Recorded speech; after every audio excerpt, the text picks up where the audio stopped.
I won 8 million overnight. The first thing I did was rush to the hospital to pay for my son's surgery and treatment. That was when my phone rang. Ian, a coworker from the company, called. Something urgent came up. You need to get back here right this instant. My wife, Mara, took the bank card from my hand and said with a gentle and understanding voice, you can give me the PIN. I'll take care of our son's hospital bills. Go. Work is important. Don't worry about us. In my previous life, I didn't hesitate one bit. I trusted her completely and hurried back to the office. My son never made it into surgery. Instead, the police came for me. It turned out that Mara and Ian had conspired together to frame me, pinning the crime of embezzling company funds on me, the very money Ian had stolen. With no money for treatment, my son died in the hospital. My parents, shattered by grief, suffered fatal heart attacks one after the other, and I, rotting in prison, ended my life in despair. After my death, my soul drifted to the holiday villas of Moldevs, where Mara was on vacation. I heard her laughing as she spoke to Ian. That idiot won a fortune and wasted it on that useless sick kid. He dragged me into a miserable life. Laughing even harder, she added, now their whole family is dead and we get to enjoy wealth for the rest of our lives. Consider it compensation from that idiot. Haha. Then I opened my eyes. I was back in the hospital corridor. At the exact moment, my wife reached out and took the bank card from me. This time I still told her the PIN. Honey, let me handle the medical bills. Go. Work is important. Don't worry about us. My wife, Mara Miller,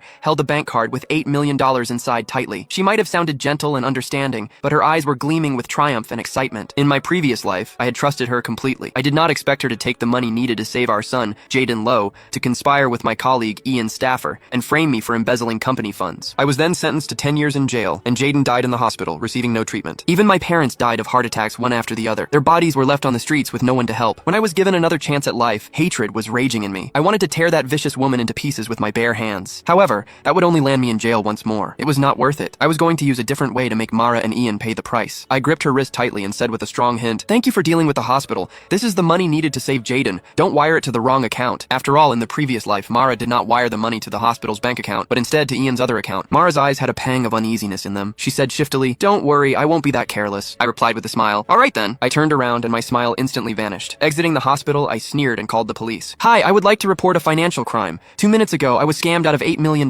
Please help me find the people who took my money. What? $8 million? The police officer became serious and immediately opened a case when they heard the amount of money. They added, since the money has just been transferred, you're lucky you called the police in time. We'll surely help you get your money back. If you have any clues, please come to us again. I said anxiously, all right, thank you. That money is needed for my son's surgery. Please help me. After hanging up, I smiled. I was not worried that they would not be able to get to the bottom of it because the money would soon be returned to my account. That was what Mara and Ian did to frame me in the previous life. However, in my new life, I was going to let them have a taste of their own medicine. My phone buzzed violently in my pocket. It was Ian. I deliberately did not answer. I did not need to. I knew it was Ian trying to get me to rush back to the office, waiting for me to step into the trap. I sniggered. I hailed a taxi, but instead of heading to the office, I headed to the lottery center. Hello, I'm the one who won $8 million this morning. I need an official notarized certificate confirming my identity as the winner. Click the link in my bio to get the full story for free.